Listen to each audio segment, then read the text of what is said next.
Number 10. Avengers 1 million BC, Earth 616. Alright, look, I promise this is the only Earth 616 story I'm mentioning.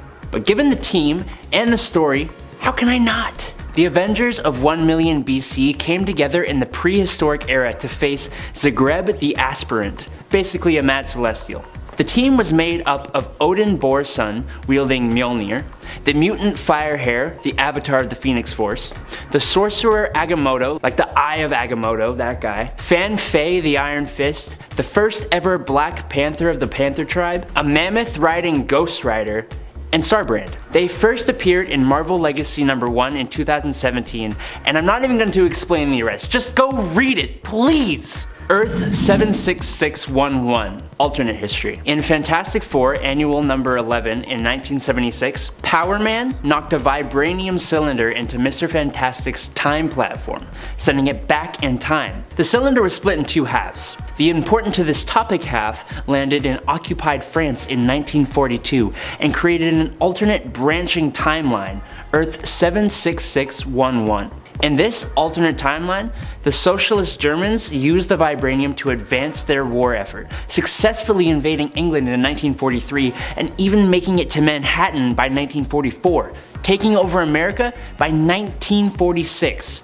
That's what half a cylinder of vibranium can do, apparently. The Fantastic Four realized what happened though, and through some confusing timefoolery, they managed to prevent this timeline from replacing the Earth 616 timeline. Number 8. Death of Spider-Man. Well, the death of Spider-Man, the first time around, felt a little rough and brutal. When we took a second swing at it with Brian Michael Bendis building the narrative and giving it room to breathe, it actually ended up being one of the most powerful moments within the existence of the Marvel Ultimate Universe. Peter Parker as Spider-Man is a character you never expect to die, which is what makes it so shocking and painful when it happens, and it feels extremely permanent. Fortunately, or unfortunately depending on your take, we would learn later on that Peter actually was able to survive thanks to his powers' ties to the Oz formula. Still, Peter would basically decide to keep his resurrection and secret immortality a secret, and pass the torch of Spider-Man officially on to Miles Morales, who in the Ultimate Universe, and now also in Earth 616, is also Spider-Man. Number 7. Kitty Pryde and Peter Parker. Kitty Pryde and Peter Parker on paper kinda seem like a weird couple, but in the Ultimate Universe they really worked well together. In fact, I think Peter might actually be one of my favorite picks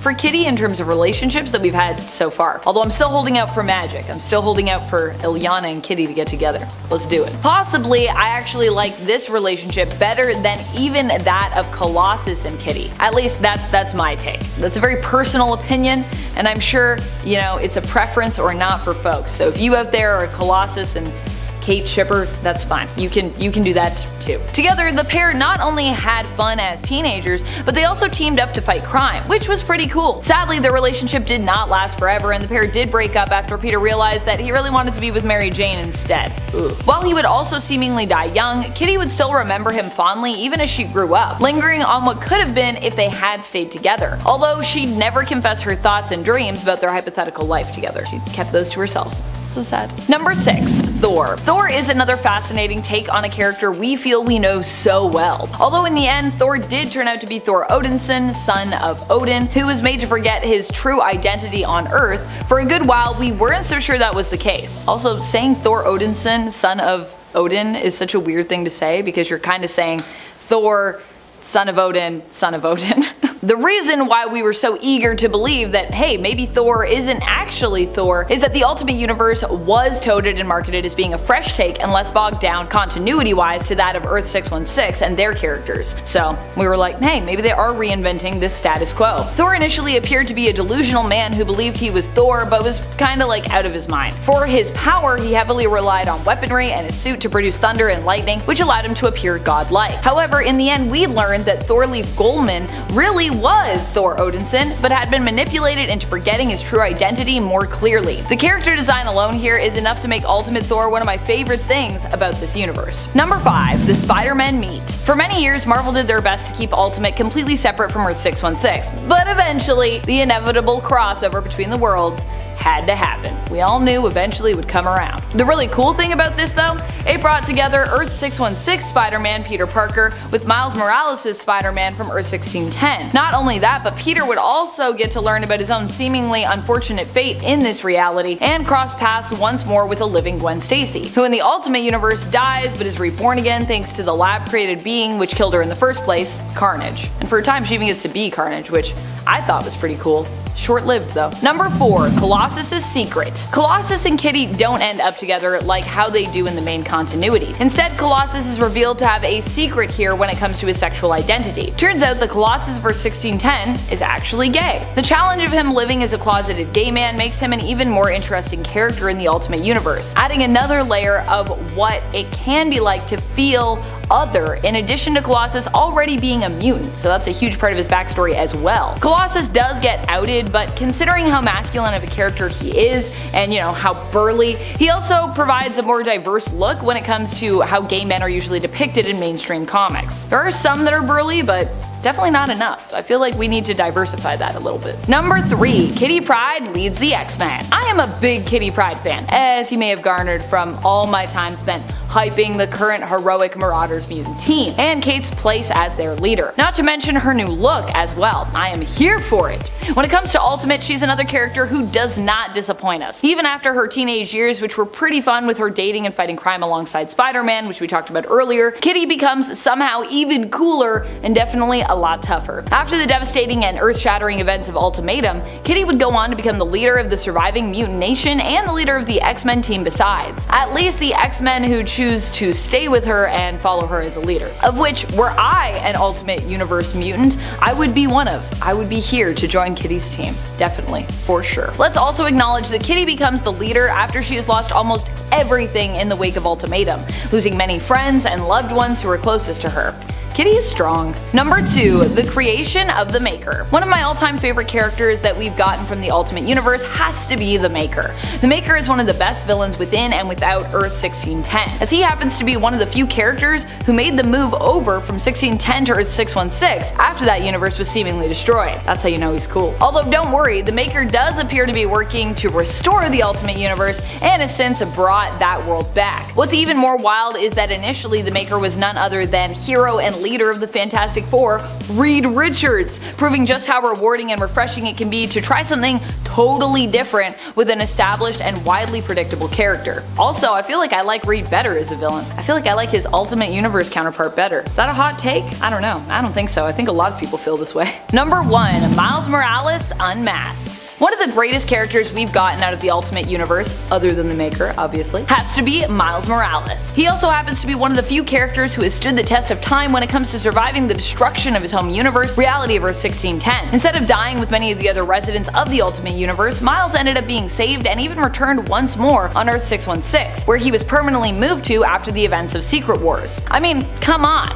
You know you're cool when you get moved from an alternate reality to the main one, just to save you and your family. Miles unmasking was a huge moment for Marvel as they introduced us to a biracial Spider-Man who is not only a stand-up hero, but is also just a really solid character all of his own, as opposed to being a carbon copy of Peter Parker's Spider-Man, which I feel like there's going to be some people in the comments who are going to be like, I think he is a carbon copy, but I really don't think he is. I think Miles has a lot of different stuff going on. It's definitely not usually as negative as Peter. No offense, Peter, still love you. Number 10. Earth 90213. There are tons of scary alternate universes for Peter, which isn't surprising given all the trauma he's already been through in the main continuity of Earth 616, and how frequently it seems things could have gone even more wrong or sideways in his life. In the reality of Earth 90213 from the comic What If Spider-Man Back in Black, we get to see just how much worse things could have gotten for Peter if Aunt May wasn't accidentally targeted by Kingpin's hitmen, but instead Mary Jane stepped into their crosshairs. However, unlike May, MJ doesn't end up in critical care, she just straight up dies. This sets Peter down a path of darkness, where instead of just badly beating and terrifying Kingpin while May's life is on the line, Spider-Man is actually focused on killing him. Aunt May tries to beg Peter to think about what Mary Jane would have wanted and not to pursue the man responsible. responsible, but he is blinded by rage. In the end, he succeeds in killing Kingpin and is arrested by Iron Man and the authorities and taken to prison. For his part, Peter blames the whole thing on Iron Man, who in this reality he's still unmasked for, in order to show solidarity for Iron Man's Superhero Registration Act. Number 9. My Little Thanos. This feels like a weird one to have on this list, but I think it is both terrifying and adorable, which is a unique combination of descriptors for a story, so I thought I would share it with you. Also, I just really like it. My Little Thanos is another tale, likely from an alternate timeline, featured in the Thanos Annual from 2018. Back on part 1, Connor talked about the Thanos wins reality from the second arc of the main story of that comic, and on my part 2, I talked about another alternate timeline story from this annual. The annual is a really fun read and a good standalone collection of just short Thanos tales outside of continuity, so whether or not you pick up the main series, I would really recommend reading this issue at least. Just read the annual, even if you don't want to read the whole series. It's great, it's fantastic. In My Little Thanos, Thanos visits an adorable world of cute little beings known as the Adorals. Noticing how bright their world shines, he attempts to get whatever source of power they have that causes such an effect. You know Thanos, he's all about power. The Adorals in general are just enthusiastic about everything, including being subjugated by their new god Thanos. They happily murder themselves and one another at his behest, and get him the artifact that they worship. It turns out it's just a heart that makes a squeaky sound when you squeeze it. It's a very disturbing but delightful world. Number 8. Marvel Universe versus the Punisher. In this universe, the Punisher interrupts an arms deal that leads to him being doused in a chemical experiment that, for Frank Castle, makes him immune to infection, illness, and disease. The chemical weapon got into the water though, and then into the food, and starting in New York, it spread to the whole world through infected travelers from JFK Airport. And all this before it started turning people into cannibals. In this universe, Spider-Man was the first cannibal to be seen by the public, having defeated Rhino in Madison Square Garden, and then eating him in front of the viewers of a hockey game. After this, an outbreak spread and led to insane events, including a war against the cannibals, who became the dominant beings of this earth. But the real star of the show is Frank Castle, the Punisher. This is one of the greatest and most brutal Punisher stories. It plays on many of his character flaws and strengths, but the story also shows him killing so many different heroes who you and I have always wanted to see him face. Number 7. Battleworld. Okay, yes, this is kind of cheating, but also not really. I mean, the apocalyptic event, the incursions, is part of the mainline continuity, but the battle world, created by God Emperor Doom, is also an alternate Earth. So I put it lower on the list just to be more fair. But this place and the story that it is part of are just really good. The world itself is made up of various domains, some of which were made up of the remains of other worlds and realities that are ruled over by barons appointed by God Emperor Doom. Some of these domains could have whole videos devoted to just their stories. What makes this place even cooler is that Doom's battle world was policed by a group known as the Thor Corps. It's a police force made up of different versions of Thor. I think it is just the coolest thing ever. But yeah, Battleworld. I don't know, let's debate this one down in the comments. Number 6. Hulk the End. In a world where a nuclear war has wiped out every single other human, Bruce Banner and the Hulk persona inside of him are basically forced to roam the wastes. It is an extremely deep and personal Hulk story. The main conflict in this story is the relationship between Bruce, who wants to finally be able to die, and the Hulk, who wants to prove he is the strongest being on planet Earth. A lot happens, and eventually, Bruce Banner suffers a heart attack that does in fact kill him, meaning the Hulk persona emerges and cannot revert back to Banner, or it will die too, leaving Hulk the only living sentient creature, which he slowly realizes means he is going to be feeling alone and cold for the rest of his life. This story is arguably the best of the End stories, so do yourself a favor and read it. Number 5. Age of Ultron. In this story, the Hank Pym created Ultron rules the world with his Sentinels, having killed all of the heroes other than Captain America,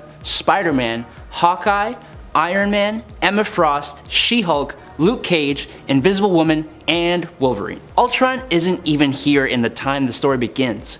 He's actually in the future, where he already won, making sure this stays the case by remotely controlling the Vision in the current time. Gotta love time travel. From a hidden base in the Savage Land, some heroes go into the future to stop Ultron and are quickly defeated. But Wolverine, followed by Invisible Woman, goes to the past to kill Hank Pym. After realizing that this creates an even worse future, they go back again to stop themselves from killing Hank, instead getting Hank to put a failsafe inside Ultron that will stop him if he attacks again. So many things happen in the Marvel landscape because of this. Time travel always hurts my brain. Number 4. Marvel Zombies. When an alternate version of the Sentry that has been infected with the zombie-like virus invades the Earth of 2149, we get the Marvel Zombies story. Seems like a worthwhile trade-off to me. Unlike a few of the other stories on this list, this alternate reality story takes place during its apocalypse, which in this case makes for a much more interesting story, showing us how the superhero world is affected when you introduce a zombie infection. These zombies aren't your typical mindless zombies though. These zombies actually have seemingly more intelligence. It's just that they are possessed by a deep, uncontrollable hunger that takes precedent over almost any other emotion. The zombies quickly took over the world and eventually over their entire universe. Nuts. Number 3. Days of Future Past. In this alternate Earth story, the Sentinels were created by Bolivar Trask to save humanity from the threat of mutant existence. This mutant-fearing sentiment became shared by the public after the Brotherhood of Evil Mutants assassinated Senator Robert Kelly, causing the newly elected president to greenlight the Sentinel program. In a classic AI turn of events though, the Sentinels realized that the only way to truly save humanity was to rule over humanity. They took over the United States and began to kill or catch basically every single superhuman, even the ones that aren't mutants. Some of these mutants were held in mutant internment centers, and thank the Lord, because if they didn't do this, we wouldn't get this story, where a few heroes band together to send the mind of Kitty Pryde back to the past to reverse the event that led to the Sentinel Revolution.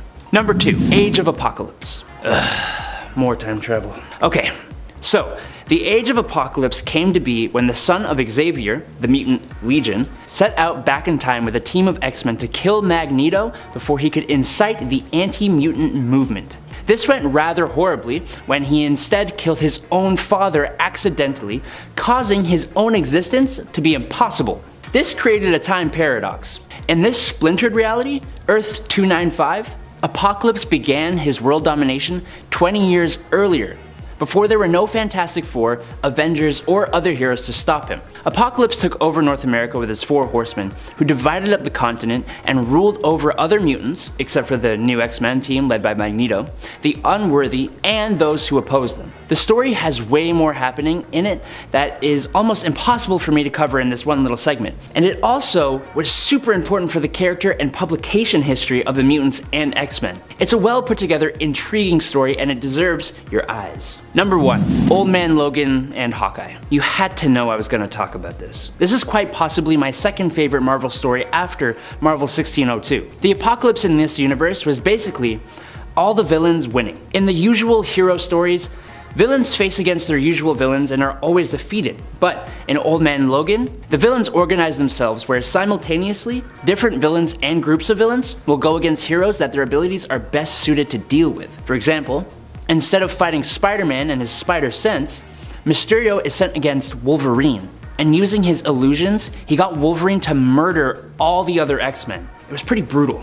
The conflict ended up turning the United States into an apocalyptic wasteland, ruled over by the Red Skull, with territories divided up and ruled over by a few different villains. Almost all the heroes are dead, or they changed sides, or they are working as mercenaries, or in the case of Logan, they are retired. The story set in this post-apocalyptic universe is just a work of art, and you gotta give it a read. And at 10, Ultimate. The Ultimate Universe is very similar to the normal 616 counterpart. However, there are some differences that certainly make this thing scarier than the main continuity.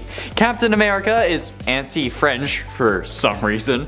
Ultimate Mr. Fantastic is a villain called the Maker. Ultimate Thanos is gold instead of purple.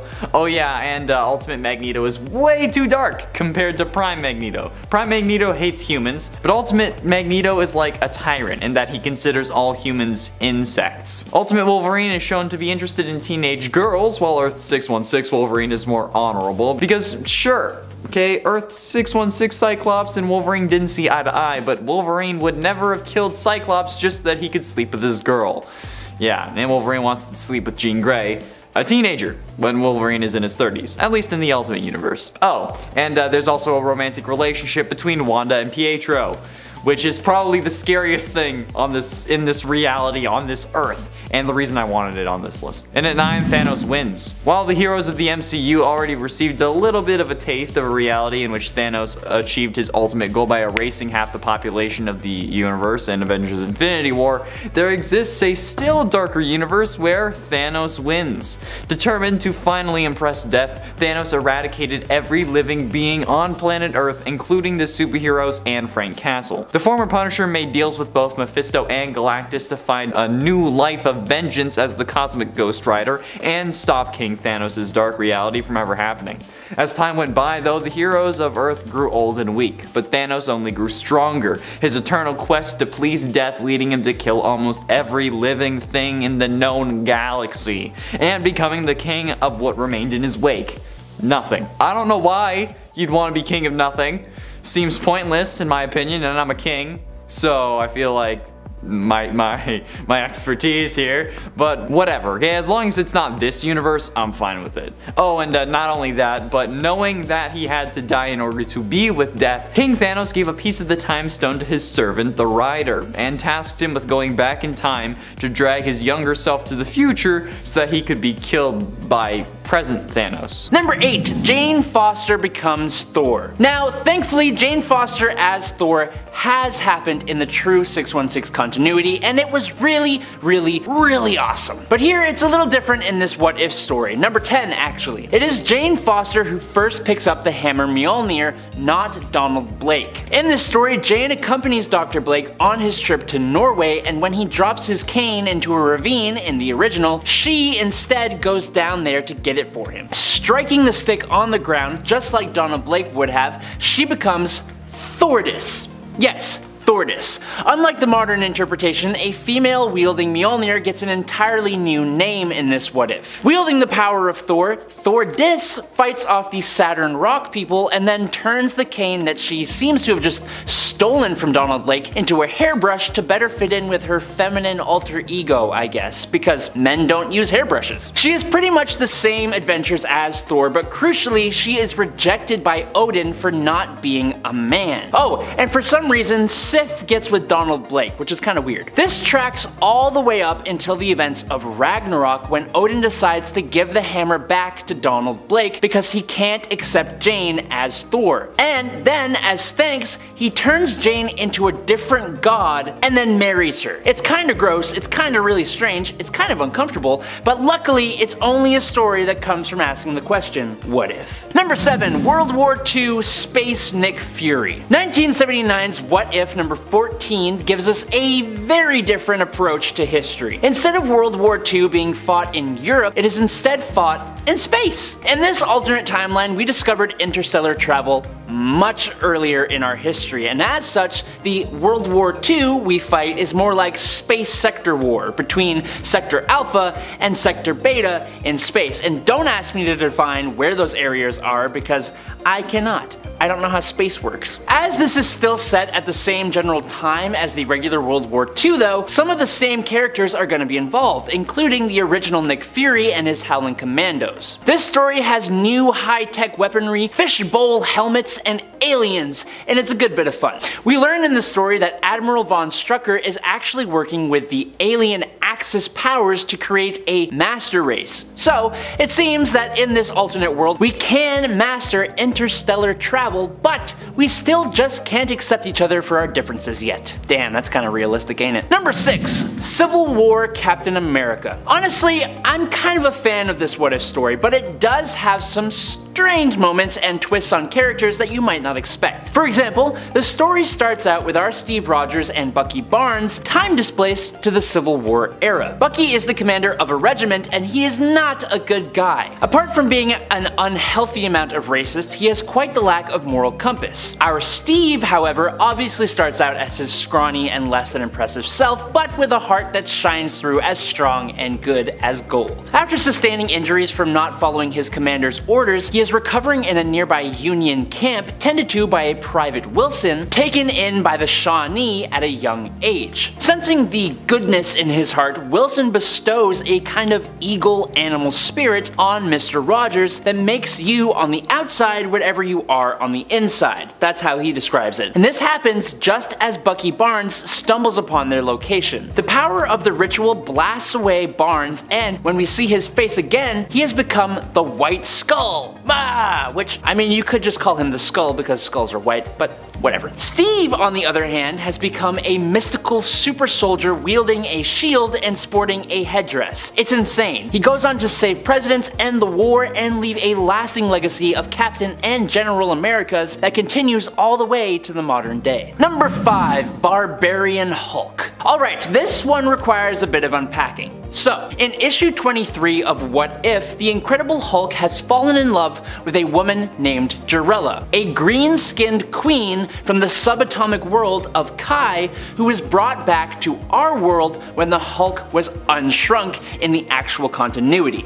Now, this happens in regular continuity like I just said, but she is unfortunately laid to rest after sacrificing herself to save a boy from some rubble during a Hulk battle. In this story, however, Jarella lives, and the Hulk and her are shrunk again so they can go and live happily ever after on the subatomic level in the Kingdom of Kai. Now, Kai, for some reason, takes a very medieval, Roman / just ancient in general approach to lifestyle, and Hulk, who now possesses his full intelligence, becomes king of the land alongside Jarella. Soon after that though, a dark plot by some dark gods and their dark minions rears its ugly head, and the Hulk, alongside a group of other subatomic barbaric heroes, goes to thwart them, facing off against a second Savage Hulk that came out of nowhere that seems to have been taken down in like 2 comic panels. It's really weird, and that's where it ends. I'm assuming Hulk just kind of stays on the subatomic level and never returns to Earth, living as a microscopic barbarian for the rest of his life. Probably the best thing for him, honestly. Number 4.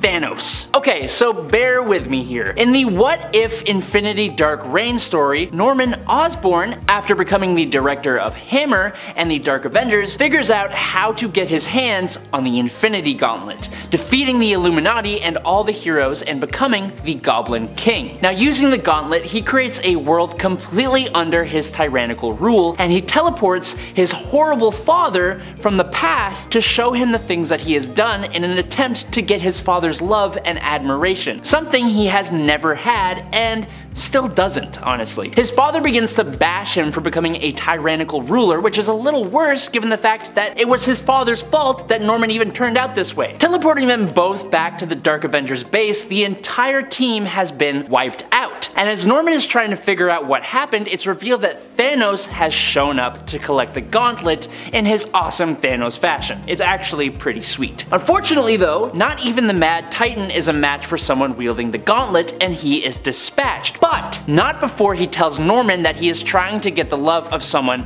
who will never give it to him. After Thanos is gone, Norman's father, being forced by the Infinity Stones, begins to tell Norman how great he is, and Norman loses it, wiping his father from all existence, all time, and all space, which was dumb, because now Norman Osborn's existence is a paradox, and he, and this world that he created, fade into nothingness. So yes, Thanos is the hero here in a very, very weird way. Number 3. T'Challa Star-Lord. One of the better, if not weirder, episodes of Disney Plus's What If animated series revolves around a universe where instead of Peter Quill, it was actually Prince T'Challa of Wakanda who was abducted by the Ravagers all the way back in the day. T'Challa, as the new Star-Lord, convinced the Ravagers to become a Robin Hood-like group who steal from the rich and give it to the less fortunate. Under his leadership, they became icons, and they saved a lot of people, recruited and persuaded lots of heroes and villains to join the Ravagers to help the galaxy, one of which even being Thanos. T'Challa heard of the orb on Morag, the one from the beginning of the Guardians of the Galaxy movie, and he goes there to retrieve it, being stopped by Korath the Pursuer just like Peter Quill was in the movie. Unlike Peter though, Korath actually recognizes T'Challa as Star-Lord, and he joins up as well. He saved Peter Quill from Ego, saved Drax's family, got Nebula and Thanos to reconnect, and even stole a device from the Collector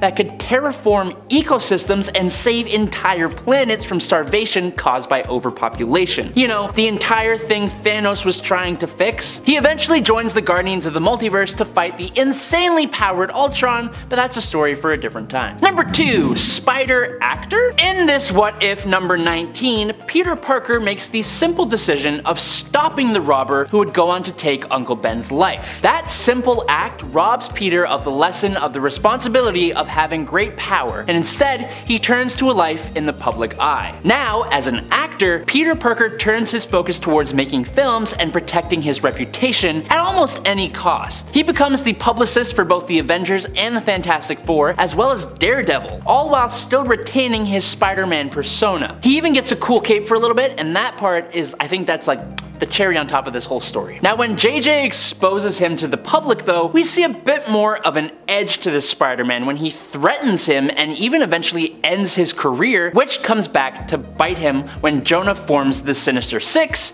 including himself. And he's not really impressive in that team, he's just kind of there. It is only after Daredevil jumps in to save Peter and fight the villains that Peter does actually learn that old power and responsibility thing, and it all goes thumbs up from there. And finally, in at number 1, Intelligent Design God Hulk What If Planet Hulk. That's a long title. Most comic book readers, and especially fans of Marvel and the Hulk, know of the storyline where the Illuminati banished the Hulk from Earth to send him to another planet. He ended up crash landing on Sakaar and became a gladiator turned liberator turned ruler of the planet until his ship self-destructed, taking out his family and bringing him back to Earth with a vengeance that no guilty person was safe from. What if Planet Hulk ends up asking the question, what if the Illuminati's banishment had hit its original target? Now in this story, Hulk lands on an incredibly peaceful and serene planet. And sure, he goes a bit ragey at first because he just got banished from Earth, but he eventually realizes the planet is inhabited by a race of peaceful creatures. Little tiny peaceful creatures. Over long periods of time, the Hulk helps this race to evolve and become a thriving civilization. They end up viewing the Hulk as their god, and he basically acts as one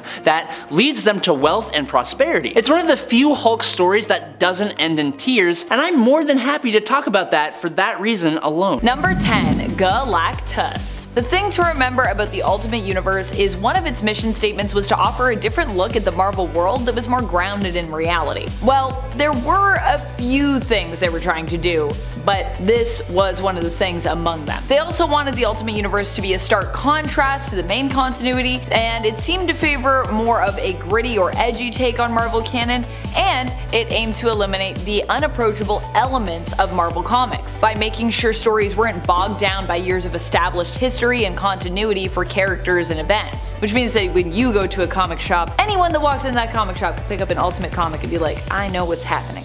This is easy. When it came to Galactus though, the reason he really had to be changed is because the idea of a cosmic giant with a weird hat who eats worlds in the Ultimate Universe, it's kinda silly. It doesn't feel very grounded in reality, does it? Instead, they turned Galactus into Galactus, a drone army that devours worlds as a massive group of city-sized robots flying around space. Which honestly, it might also be more terrifying than the original version of this character. Galactus has since merged with the original villain of 616, Galactus or Galen, so now it does look like a giant Galen still, which is a little unfortunate, but this also made the entity more powerful between both worlds, so still pretty scary, even though now kind of ruined the whole, getting rid of the silliness look. It's what happens when the Ultimate Universe dissolves and is folded back into sort of the main continuity. Number 9. Sue Storm and Ben Grimm. Sue Storm and Ben Grimm aren't generally the most shipped couple in the Marvel Universe, but that simply might be because Reed Richards is in their way. In the Ultimate Universe of Earth 1610, one of the cutest and most endearing relationships is actually the one between the two FF members. Here, Reed still held a flame for Sue, but when he proposed to her following Ultimatum, Sue, instead of accepting like in 616, actually said, nah, I'm gonna pass on that. This was part of what really messed up Reed, but also helped to bring Ben and Sue even closer, allowing a romance between them to blossom. In the Ultimate Universe, Ben and Sue get married, and they even have a daughter together. And friends, before we head on to our next spot, if you are loving this list and you're loving our content here on Top 10 Nerd, be sure to head on over to Facebook where you can follow us, and where we'll have lots of fresh, cool things coming your way soon. So check it out so you're there first. Number 8. Earth 9591. Ruins. This alternate reality is going to be the most recent one, taking place in the 90s. The timing of this one doesn't factor so much into its story though, as the more relevant detail is that this is the universe where literally everything goes wrong. The entire Fantastic Four, except Ben Grimm, who was replaced by Victor Von Doom, died on their test flight. The X-Men are held in a prison in Texas where they are horribly disfigured to stop them from using their powers. Peter Parker's spider bite caused an infectious rash that mutated his entire body and caused his hair to fall out. Bruce Banner becomes a monstrous mass of tumors. The Avengers all died in a rebellion. The Silver Surfer went mad, wanting to know what it was like to breathe air again. Nick Fury became a cannibal. All sort of that really lovely stuff, you know? I would not read this story unless you're okay with being upset, but I would read this story because it's good and it's interesting. Number 7. Earth 6799, 1967 Spider-Man cartoon. Bouncing off that happy little lovely tale, we have Earth 6799, or just Earth 67, which is actually the Earth where the 1967 Spider-Man takes place. Because of that, this Earth technically first appeared in Spider-Man Episode 1 Season 1 on September 9th, 1967. Its comic book appearance first comes in Amazing Spider-Man Volume 3, number 9, as one of the many alternate Spider-Man featured in this story. He also shows up in Spider-Verse Team-Up issue number 2 when Miles Morales and Peter Parker come to this Earth to find Spider-Man and recruit him to the fight against the Inheritors. It's super entertaining. Number 6. Earth 84243, Conan in the modern day's 70s. Some people may not know this, but Conan the Barbarian is actually part of Marvel Comics. And while the era he lived in, the Hyborian Age, is part of the 616 continuity, the What If story on Earth 79213 isn't. Instead of being in the Hyborian Age though, our boy Conan gets stuck in the 20th century. After visiting the Hyborian trade city of Akbitana, he is captured by a wizard who specializes in time travel. And instead of escaping, he is transported to Manhattan on July 13th, 1977. What does he decide to do with himself? Well, after scaring off some punks and throwing an old lady in a trash can, he has a romantic encounter with a modern age lady, Danette, who shows him the Guggenheim Museum, which reminds him of an ancient citadel, and they go to investigate. Here, he fights off some muggers and then gets struck by magical lightning that transports him back through time to his Hyborian age. But at least he got to keep Danette's cap as a reminder of their romance. Number 5. Earth 15513, 1872. Technically, Earth 15513 is Battleworld, which is actually part of the modern Secret Wars story. The pocket dimension of the Valley of Doom is made of another Earth's version of the Wild West, mainly the town of Timely. Timely is run by its mayor, Wilson Fisk, and his enforcers, who ultimately answer to Governor Roxxon. Stephen Rogers is the sheriff in this here town, and he's a bitter but just man after the death of his deputy, Bucky Barnes. Anthony Stark is the town drunk, regretful of how his weapons were used in the Civil War. Natasha Romanoff is the widow of Bucky, with Bruce Banner being the doctor of the town. The new hero, Red Wolf, tries blowing up the Roxxon Dam, which almost results in his lynching, if it weren't for Sheriff Stephen Rogers, who saves him. Conflict blossoms when the agents of Roxxon, Bullseye, Grizzly, Elektra, and Dr. Octopus arrive in town and start running amok. Another story you have to read.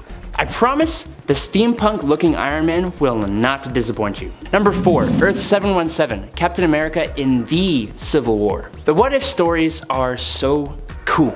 In What If Captain America, Stephen Rogers actually fought in the American Civil War instead of World War II as General America, given powers from an ancient Native American eagle that also turned an evil racist Bucky Barnes into the White Skull, who became the leader of a white supremacist group. Because of General America's involvement in the Civil War, the Union won the war a year earlier than it normally would have. Abraham Lincoln survived his second term in office.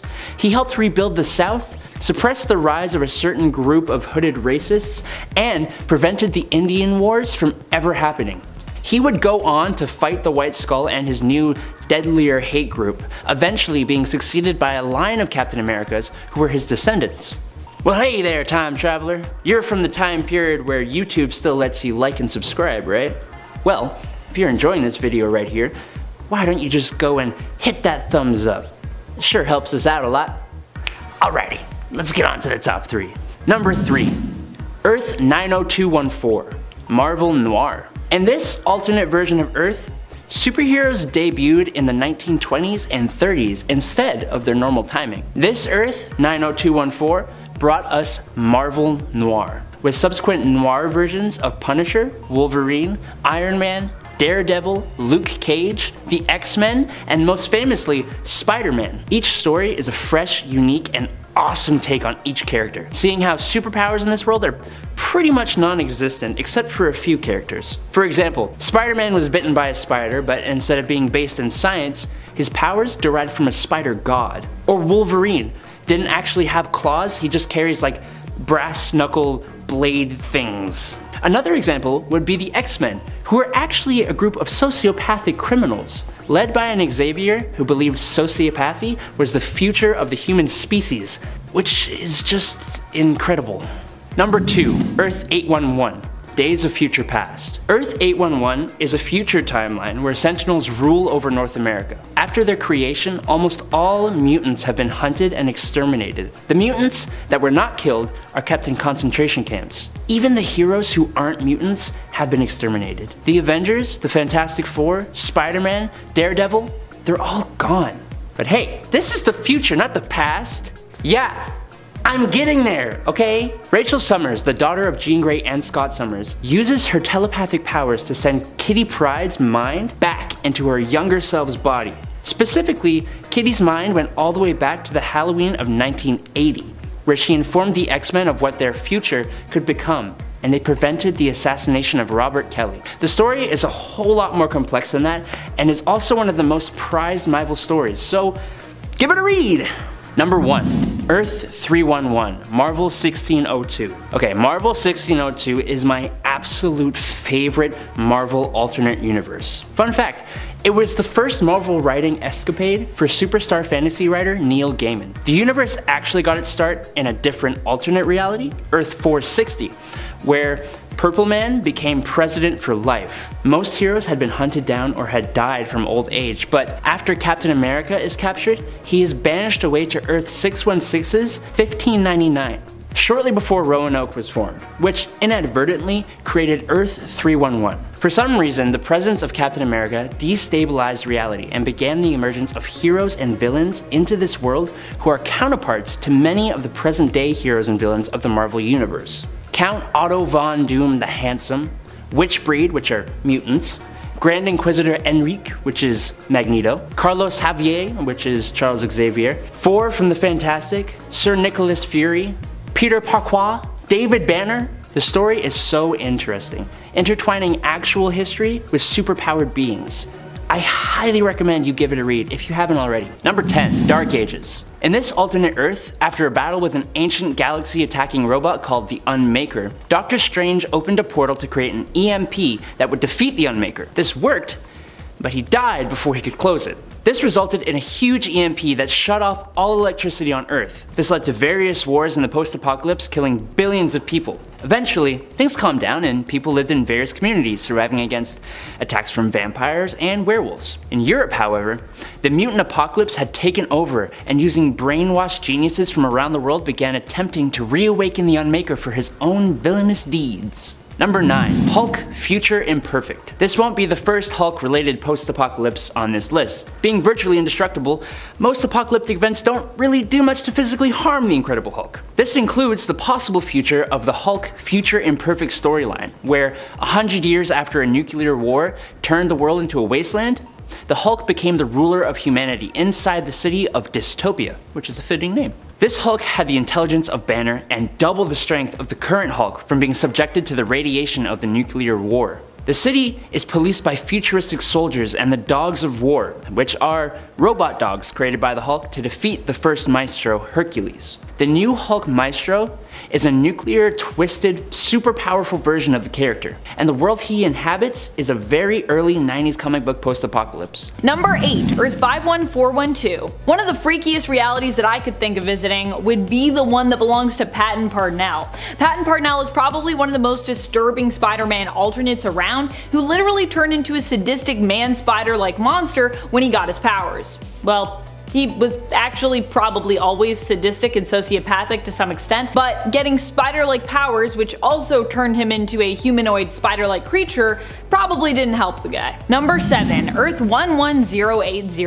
Also known as the last gun on Earth reality. Here, Punisher once more faces off against the Marvel Universe. But instead of it just being a comic book trope this time around, Frank is actually not just out for vengeance, but seeks to save the world by facing off against many famous Marvel heroes and villains. This is because on this alternate Earth a virus was released that caused those infected to become violent and cannibalistic. Here Spider-Man ends up patient zero after devouring the villain Rhino live on national television. And well, I think you can imagine how dark it gets from there. It just gets darker and darker and darker. You're like, wow, it's like pitch black in this universe. I cannot see. Someone turn on a light in here. Number 6. Earth 18138. Another scary alternate reality tied to Thanos, as some are known to be. I mean, Thanos is a pretty scary dude. Actually came about because a hero was trying to redeem the villain and raise Thanos instead to be a hero. The hero who attempted this, however, wasn't really great at doing so, and instead made the future worse as a result. This hero was Frank Castle alternate Cosmic Ghost Rider. The thing with Cosmic Ghost Rider is that he only became Ghost Rider as a final gambit to try and save the universe. This was after Frank was killed when Thanos attacked the Earth. By the time Frank had made his deal to become a spirit of vengeance and returned as Ghost Rider, it was pretty much too late. He spent an eternity alone and was driven pretty crazy by the solitude. He went on to get the power Cosmic, became a Herald of Galactus, and when he still failed to stop Thanos, joined him instead. After that history was wiped from existence in which Thanos won, Cosmic Ghost Rider ended up in Valhalla for a while before realizing he wasn't really happy there, it wasn't really his thing, and being permitted by Odin to leave in order to travel back in time and try and kill Thanos to prevent a future like the one he was from ever becoming possible. Cosmic Ghost Rider couldn't bring himself to kill the then innocent baby Thanos though, and instead went on adventures with him, trying to teach him to be good. But it turns out Frank Castle wasn't necessarily an expert on the subject of heroism and goodness himself. This version of Thanos grows up instead to become a dictator, removing freedom of choice from those he rules, making them be good and banishing those who refuse to submit and obey him. That's like too much goodness. You shouldn't be trying to make people be good. Just kind of let them do their own thing, otherwise then you're kind of evil, kind of defeats the whole point. Thanos. Number 5. What if Ultron won? While the What If comic book series sometimes takes us to weird and hilarious alternate realities, this time around the Disney Plus and Marvel animated series took us to one of the most depressing realities yet. In episode 8 of the series, we get to see into a reality where Ultron won the day. In fact, he won all of the days to come. Black Widow and Hawkeye are the only remaining survivors, it seems, who are attempting to fight back against Ultron and stop him, once and for all, at any cost. However, in the end, Ultron finds a way to break free of his fate at being defeated, using his own power and the Infinity Stones to escape his own reality and threaten the existence of all lives across the multiverse. Is there anything scarier than this? I don't think so. Number 4. Life 9 of Moira X. During the relaunch of the X-Men books, the mutants were given a refresh when it came to their history and when it came to making sense of seemingly all the almost separate lives that they've kind of lived, all the different eras of X-Men. Moira McTaggart was revealed to be a mutant codenamed Moira X, whose power was reincarnation, with her dying and being reborn from her mother's womb once more, but with the knowledge of all the previous lives she had lived prior to that one. Moira's 9th life, the timeline that precedes 616 from her perspective, saw Moira join with Apocalypse in order to try to find a way to protect the mutants against the inevitable, man who create machines, Sentinels, to destroy them, and in so doing often end up destroying humanity as well.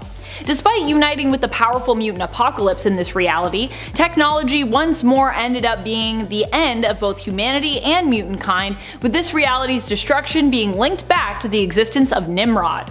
In order to prevent this dystopian and apocalyptic reality from coming to pass, Moira ends up getting information on how Nimrod was created and allows herself to be killed and reborn with said information so that she might be able to prevent Nimrod from coming online in her next life. And, you know, make the next reality not so awful in the end. Of course, Nimrod has come online, so I'm pretty sure we're all doomed. But anyways. Number 3. Earth 21129. Yikes. Is this one scary? Also coming to us from another glimpse into the Darkhold during the Darkhold event. In this reality we see a darker potential future for Tony Stark, as he works to create his Iron Man suit. In Darkhold Iron Man, Stark creates the suit with the help of his own team of employees and friends, only to discover that removing it also removes his skin with said pieces of armor. Forced to stay within the suit for his own safety, Tony Stark, with help from Pepper Potts, worked tirelessly to find a way to fix this small but very disturbing glitch. In the end, Stark ends up believing that the suit is superior, and as like with the Cybermen of Doctor Who, believes that everyone on Earth should merge with the suit, giving up their more squishy human form in favor of the armor, which is better at protecting them, despite the fact that the suits kinda slowly break down your biological form and fully merge with those who wear them. Disturbing, I know. And then in the end they're like, everyone gets an Iron Man suit. Don't worry, just get in the Iron Man suit. Nothing bad will happen. Number 2, Zombieverse. I wish I could do a list like this without talking about the Marvel Zombieverse, sometimes referred to as Earth Z, but I don't think I can. Also, Connor did his best to stay away from Marvel Zombies on part 1, which means it kind of falls to me to talk about it, because I don't think we can really do a scariest alternate Marvel Universes series without at least mentioning Marvel Zombies. And then of course the thing with that is, if we mention it, the trauma that I have experienced personally from reading the series set in this universe means that I have to boost it up on our list. Yeah, Marvel Zombies has left emotional scars on me, okay? It's stuck with me. Every time I come back to it, I'm like reliving the horror again. Mainly, what still haunts me to this day is the time that zombie Ant-Man captured human Black Panther and kept him alive so that he could saw off pieces of T'Challa to feed on, keeping his former friend as his own little secret snack. Very, very disturbing. I'm sure that'll never come up again, I hope. Number 1, what if zombies? This other alternate zombie reality comes to us from the Marvel and Disney Plus animated show, What If? In this series we get glimpses into alternate Marvel cinematic realities via the Watcher, who pretty much sees all. Each episode features a standalone story, but these episodes also come together in the end of this first season, as the threads from each story kind of end up connecting when the Watcher creates the Guardians of the Multiverse team to help to defend the various realities against Ultron, who we talked about earlier on. The reason that I put this zombie universe above the comic book one is because despite the small shimmer of hope we get in this episode and in this reality, a lot of heroes still die, and in some cases quite gruesomely. And we know it's not over yet because we're getting a whole Marvel Zombies animated series. Oh boy, I can't wait. Good news is that writer Zeb Wells appears to be the mastermind behind that show, and I love Zeb Wells' writing, so I'm sure I will actually enjoy it. But the bad news is we still got Black Panther sliced up, but this time to defeat a crazy powerful zombified version of Scarlet Witch. Double yikes. Double trauma for Amanda. Why? I was like, they're probably not gonna do that in this episode, and then they did it, and I was like, why? Why did we do this? I can't, I really don't like that part. I don't like it. Oh well, it's over now. Black Panther got away. It's fine. He's fine. Nothing bad will happen, I'm sure, and the world will be saved by our heroes. I'm sure. Coming in at number 10 is the tale of Ice Giant Thor. A perfect what if tale. It's almost surprising that it wasn't done before this point. In What If Thor in 2018, we get the story of what if Thor was raised by frost giants instead of Loki being raised by Asgardians. Simple, but brilliant. Laufey, the king of the frost giants, defeats Odin in their battle so long ago. And just as Odin took the infant Loki, Laufey takes the kid Thor and raises him as his own. Loki is obviously here too, and like usual, they form a pretty tight bond as adoptive brothers, Loki and Thor. Unfortunately though, due to Thor's strength and skill in battle, not to mention his fondness for summoning the power of lightning, he is praised among the frost giants and by Laufey himself, who begins to completely forget Loki, his actual true son. Instead, Loki finds the captured Freya in the dungeons and she teaches him how to use magic. Loki eventually busts her out of prison and together they attempt to escape to Midgard. They go to the ruins of old Asgard and attempt to repair the Rainbow Bridge until Thor and Laufey show up. Loki ends the life of his father while Thor unknowingly ends his mother with a blast from his giant ice hammer known as Ice Crusher. Thor almost takes out his brother as well, but at the last minute, he lets him go. Now we don't know what happens next, only that Loki went to Midgard, had kids and a family, and apparently became a hero. It ends on a rather sweet note, and I think that's lovely. Number 9. Fantastic Four as cosmonauts? Next, let's explore the what if story that begs the question of what if the Fantastic Four were Russian? Well, for starters, their name is different. In fact, actually, they're pretty much all different. Now called the UFFF, or the Ultimate Federalist Freedom Fighters, the team is made up of Rudion Richards, the commie Reed Richards, who instead of stretching can just pop off his limbs and send them out over long distances, which is way more alarming than having to stretch. Natalia Romanova, the 616 Black Widow, is also on the team as Widowmaker and can control electromagnetic energy. Pyotr Rasputin is also on the team, but he's still just Colossus and has all those powers, except his body and mind are deteriorating over time. And lastly, his sister, Ilyana Rasputina, is also on the team, who seems to have the powers of Sue Storm, but we only ever see her go invisible, which is way less cool. After the demise of Stalin in this history, the team is put under the KGB control, and Rudd Richards, easily the strangest member of the team, is not okay with it, especially after he accidentally ended the life of Giant Man while on a mission. Widowmaker makes widows of the wives of the leaders of the KGB, and the superhero team goes on to fight for freedom and equality, which is not at all how I thought the story would go. But hey, it's good. Number 8. Limbo. Limbo is the dimension and reality where Magic, aka Ilyana Rasputin, was held as a prisoner when she was young. She was kidnapped by the evil Belasco, who sought to use her to harness her power and also to turn her into a sort of protege for his own dastardly means. In the end, Magic ended up escaping her captor and even rising up against him and taking Limbo for herself, defeating Belasco. While Magic has her own dark side, known as Darkchild, it is because of her alignment as a hero that I am ranking Limbo a little lower than I might otherwise. Magic, you see, tends to rule over Limbo, and you know, she's pretty inherently good overall. Still, Limbo is basically a hell dimension on its own, so it's still a pretty scary alternate reality to visit. Unless you have Magic with you and on your side. And even then, I imagine it would still be like a little bit scary, a little bit traumatizing, at least. Just cause like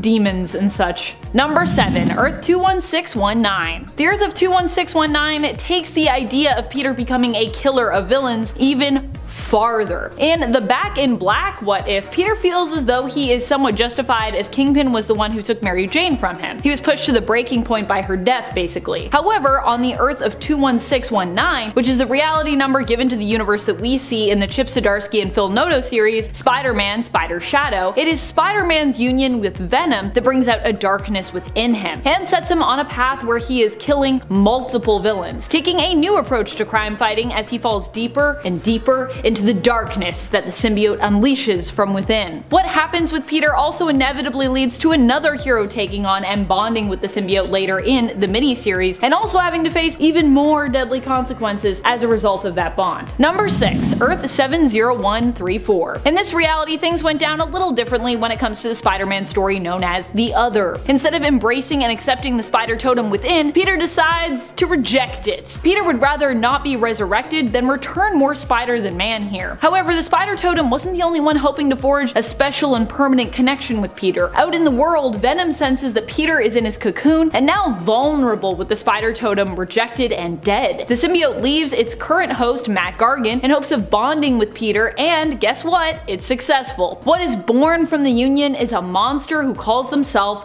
Poison. No longer is Spider-Man alive. Instead, we have Poison in his place. Poison attempts to get Mary Jane to agree to be its partner and kind of its bride, but when she refuses the offer, they decide to dig up Gwen's corpse instead. Spooky stuff. Number 5. Dark Dimension. The Dark Dimension is on a whole other scale when it comes to dark, dangerous, and straight up scary alternate worlds. It is the home of the Dreadlord Dormammu, a notorious Doctor Strange villain. The other horrifying thing about this reality is that Dormammu, while residing there, becomes insanely powerful, as this is basically what fuels his own abilities, his magics, and his powers. So he is at his most powerful while in the Dark Dimension, which is also why he's probably the ruler of it, and probably also why you definitely don't want to go there if Dormammu is there. The Dark Dimension is filled with hellish landscapes, but also mind-melting, trippy ones as well. So it's not just a physical hellish reality, it's also a sort of mental and metaphysical one too. Number 4. Earth 14850. This is the reality belonging to the What If story Wolverine, Enemy of the State. In this version of the well-known Wolverine tale, Logan finds himself brainwashed by Weapon X, but as opposed to becoming free of their control, as happens in 616, he is unable to be saved. His friends and fellow heroes attempt to band together to stop Wolverine by neutralizing him and saving him instead of killing him. In the end, however, this just results in many of their own painful deaths. In the end, it is up to his good friend and student, Kitty Pryde, to save Wolverine, but of course by killing him, as that's really the only way left to deal with Wolverine at this point. In the process, Kitty loses her arm and is only able to save him by phasing her hand through his head and then making it solid while passing through Wolverine's brain. Number 3. Earth 811. Days of Future Past, all in all, is pretty hellish, and it's not even a hell dimension. In the reality of 811, we get to see what would happen if the Sentinels actually succeeded in conquering North America. Not only do they pretty much wipe out almost all mutants and superpowered beings, but the Sentinels also end up enslaving all of humanity for their own good, as they see it. The Sentinels decide who gets to breed and who doesn't, marking all citizens with lettered tattoos to denote if they are human, mutant, or basically are humans with like mutant potential. Mutants are kept in camps to serve the Sentinels, and even worse, the Sentinels seem to be planning to take over the entire world, which would inevitably start a nuclear war that would destroy the planet. Number 2. Hell. Technically, Hell is its own reality here in the Marvel multiverse. It is often the name given to Mephisto's reality or realm, who is seen kinda like the Marvel Universe's devil. He claims to be their version of Satan, at least, although a few other powerful demons and entities have also attempted to claim that title as well, including Damon Hellstrom's father and Azazel, Nightcrawler's dad. Mephisto's realm is actually made up of various hellish realms and death dimensions. It typically is shown to look like a fiery, hot, or cavernous style landscape. What you typically think of when you think of the traditional, stereotypical hell of Western Christianity. Number 1. What if Doctor Strange lost his heart instead of his hands? What if Doctor Strange lost his heart instead of his hands is the title of the 4th episode of Season 1 of Disney Plus's streaming animated series What If. Possibly one of the darkest episodes of all, allows us to see what would happen were Doctor Strange to have lost his love Christine instead of his hands. In this case, Doctor Strange chooses not to let go of the possibility that he might get Christine back, despite the fact that the Ancient One appears and tells him that Christine's death is actually part of an absolute point in time, which basically can't be altered without risking, well, the fate of the universe. Strange changes his own history, going down a dark path to try and find a way to get enough power to bring Christine back. Finally able to do so, just as the Ancient One warned, this does cause the destruction of the very universe that this Strange hails from. Number 10. Earth 64211.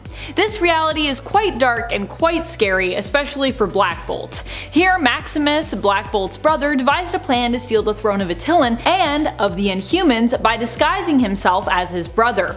When this plan appeared to be destined to fail due to memory detectors installed around the palace in preparation, he made the Inhuman Telegar make it so that he not only looked identical to Black Bolt, but also had his distinct superpowered vocal cords and his memories as well, erasing Maximus's. Still, Maximus was not trained to hold back his voice, and the pain of the procedure caused him to cry out, exposing his treachery and causing him to be banished from Attilan to Taros. However, Maximus gave himself Black Bolt's memories, and therefore he didn't actually remember his role in this plot, leaving him to ponder upon this revelation if he was indeed Maximus turned into Black Bolt, or simply Black Bolt and Maximus had actually succeeded in usurping him. He couldn't remember who he was anymore. Number 9. That time Thanos helped an old lady cross the street. This alternate reality seems to be unnumbered, but exists based off the story that Cosmic Ghost Rider tells us in the Thanos 2016 annual. Connor diving into Thanos Wins on the part 1 of this list made me remember how much I love that comic, but especially the annual, which features multiple stories which are all, or at least appear to be, set in alternate worlds. In one such story, Thanos helps a little old lady cross the street, seemingly at first out of the kindness of his heart. I know, shocking, right? Well, of course it turns out that even this act is quite sinister, and that Thanos really did it only to delay a bus from stopping, thereby preventing Stephanie Kircher from bumping into and meeting Suzanne. This meeting would set Stephanie on a path which would turn her into Earth's savior, allowing her to end world hunger, cure disease, and dismantle inequality. Thanos even visits Stephanie on her deathbed to give her a vision of what could have been of the life she missed out on because he delayed her bus stopping by a few moments, preventing her from bumping into Suzanne. Pretty evil stuff, right? In an Age of Ultron. Ultron 1320 comes from Earth 14622, and What If Age of Ultron number 1. An Earth where, thanks to Wasp dying, Ultron is able to take over the world faster. Ultron was created to be the ultimate AI by Hank Pym, to help the Avengers utilize their function better as a team. But with the untimely death of Pym's wife, Pym went on to create a more brutal version of Ultron, which was to replace the Avengers. But with this, Ultron's sentience began to constantly evolve. He started the eradication of the human race by taking out such threats as the Avengers and the Defenders, while he left Pym alive to watch him suffer. Ultron and his army of Ultron Sentinels then moved to Kola, Russia, so that he could bore himself into the planet's core to create the ultimate version of himself, Ultron 1320. Ultron then had his minions batter and beat Pym unconscious until he woke up to find that he himself had been turned into Ultron 1321. This version of Ultron also invaded other worlds, claiming Earth 62412, 23223, and 81223, but was stopped on Earth 45162. In its 7th Age of Apocalypse, Earth 295 is a reality that was accidentally created by Legion, son of X-Men leader Professor Charles Xavier and Israeli diplomat Gabriel Haller. Legion believed that the only way to bring peace to humans and mutants was to kill Magneto before he could incite the anti-mutant movement. He traveled back to a time when Xavier and Magneto both lived in Israel and were working at a hospital, taking the X-Men Storm, Iceman, Bishop, and Psylocke back with him. Legion tried to stab Magneto with a Psyblade, but Xavier shielded Magneto and was killed instead. By killing his own father, Legion then made his own existence impossible. The Macron Crystal resolved the paradox by restructuring reality. All the X-Men vanished from that reality, and a new reality came into existence. Bishop, already displaced in time, remained, but the chronal backlash fractured his mind. He wandered Earth for nearly 20 years, and then that superpowered fight attracted the attention of Apocalypse, who then basically took over and destroyed everything. In its 6th, Old Man Logan. 50 years later, Logan lives with his wife Maureen and his son Scotty and daughter Jade on a plot of land in Sacramento. What used to be California, but is now part of Hulkland. He requires money to pay his rent to the landlords of his territory, the descendants of Bruce Banner, the Hulk gang, who are a product of just a whole lot of crap, okay? Just give me a minute. He refuses to sell his children's toys to pay for the rent, understandably, and Logan is shown as a broken old man, refusing to fight anyone and trying to live peacefully. He realizes that he will be unable to pay the rent this month, and that the Hulk gang will not accept a plea to pay double next month on its own. Oh, by the way, the Hulk gang is a, inappropriately and unconsensually conceived group of children of the Hulk and She-Hulk, Bruce's cousin. Yeah. The Hulk gang arrives the next day to confront Logan on his lack of payment and then violently beat him, even though he was one of the most violent superheroes ever. Though Logan entertains visions of gutting the eldest Hulk brother Otis, he remains calm and just lets the beating happen. Later though, the Hulk gang kills his family, so Logan goes on to kill the whole Hulk gang. But it's still a messed up Earth, okay? It is. Halfway through into number 5, Earth X. The entire world has mutated due to the release of the Terrigen mists in the air. The now blind Watcher recruits Aaron Stack to be his eyes and inform him of what's going on Earth. X-51 finds that in this new world where everyone has superhuman abilities, a young man named the Skull is attempting to take over the world, and Captain America and a band of former champions of Earth have rallied together to stop him. But there's more going on here than meets the eye. It is learned that the Celestials have manipulated the people of Earth into being antibodies for a celestial embryo that is growing in the Earth's core. With humanity in a state of mutation that is not destined to happen for another 300 years, the Celestials come to cleanse the human race from the face of the Earth. Only the intervention of Reed Richards, Black Bolt, and Franklin Richards, who is now Galactus, stop the Celestials and destroys the thing growing at the center of the Earth. At the end of the battle, Galactus returns to space, and Reed has giant human torches built around the Earth to burn the Terrigen mists out of the air in an attempt to return humanity back to their former state. In at 4, Ruins. While Marvel was showcasing their best and brightest with Earth 616, Ruins takes a dark and twisted look at an alternate Marvel Earth where everything could have gone wrong, and it does, in the worst possible ways. The various scientific accidents and experiments that created Marvel's heroes went extremely wrong in the Ruins reality, alright? The Fantastic Four died on their test run in space, Bruce Banner was transformed into a living mass of tumors instead of the Hulk, and Peter Parker's spider bite left him with a terrifyingly infectious disease that ultimately ends up killing the narrator of the story in the truly darkest Marvel timeline. However, this is basically how the creators thought the world would be if the superheroes were real. It is in essence a combination of Earth 616 and our world, with the idea of what would happen realistically if this was our world being the founding thoughts for the Ruined storylines. And it's hella messed up, but I don't think that in this world Bruce would grow tumors, okay? I think he would just die. Probably from cancer, but still, okay, it's a more realistic version, but a much darker version of the realism. Getting close to the end, and at number 3, Earth 666. First appearing in Secret Adventures number 33 from 2012, on Earth 666, everyone in the world is one of the undead, but this isn't Marvel Zombies. I was told not to talk about Marvel Zombies. The living were not endured on this world, nor do they welcome interdimensional police. The Orb of Necromancy was hidden by Brother Voodoo, who put it deep in Shumagorath's ego maze. In the center tower, where an undead celestial was located and who was their god, and with the orb, they planned to spread undeath to all of reality. And it's currently in a unique position, as its population is divided between a variety of subtypes of supernatural creatures. Vampires, werewolves, mummies, among others. The divide between the various groups is social and deeply rooted, with parts of the world being ruled by various factions. However, in this world there is some hope, as the greatest heroes of the various groups are united to protect the world as the Avengers of the Undead. Basically, if Marvel met Supernatural, especially that episode where like there was like the Chicago monster families and it was like a parody of the Mafia, that's what's going on. Especially because Captain America's shield is made of vibranium, not silver. Get it? Cause Cap's a werewolf this time? The alternative to the number 666 in some translations of the Bible is actually 616, the number used for Marvel's Prime Earth, so there you go. But ultimately, in at number 2, Hulk number 3.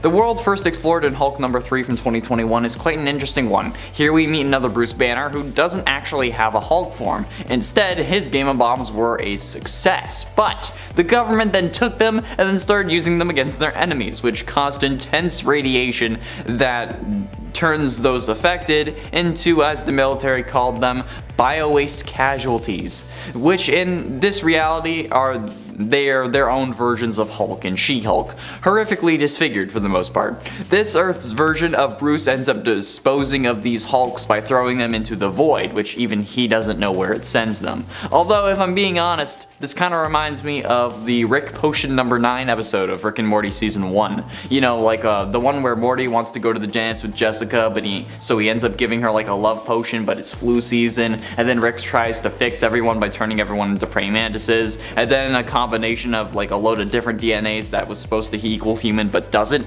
Yeah, that's kind of how I see these Hulks, but to not such an extreme where Bruce needs to like change worlds. And finally, in at number 1, the Cancerverse. The Cancerverse is a reality where life finally defeated death, with eternal life being fueled by the many-angled ones. Every living being in this universe was corrupted and turned to their servitude, resulting in a universe-wide living corpse, which means that they aren't zombies, okay, since zombies are undead and nobody in this earth can die. Before the death of Captain Marvel, with no cure or anything to save him, his terminal condition caused such distress among the people who adored him. Across the universe, all the empathetic trauma was sensed by the many-angled ones. They reached out to the dying Marvel to give them one simple truth: even death may die. While Avengers, Defenders, X-Men, Fantastic Four, and other heroes were present for a vigil at his deathbed at this point, Marvel transmuted his closest allies, among them the Avengers, now the Revengers. Despite the opposition of many, including seemingly at least members of the Machine Resistance, the corrupted heroes performed a ritual known as necropsy, sacrificing the avatar of death on the spacecraft sanctuary and consequently annihilating death itself. Yeah.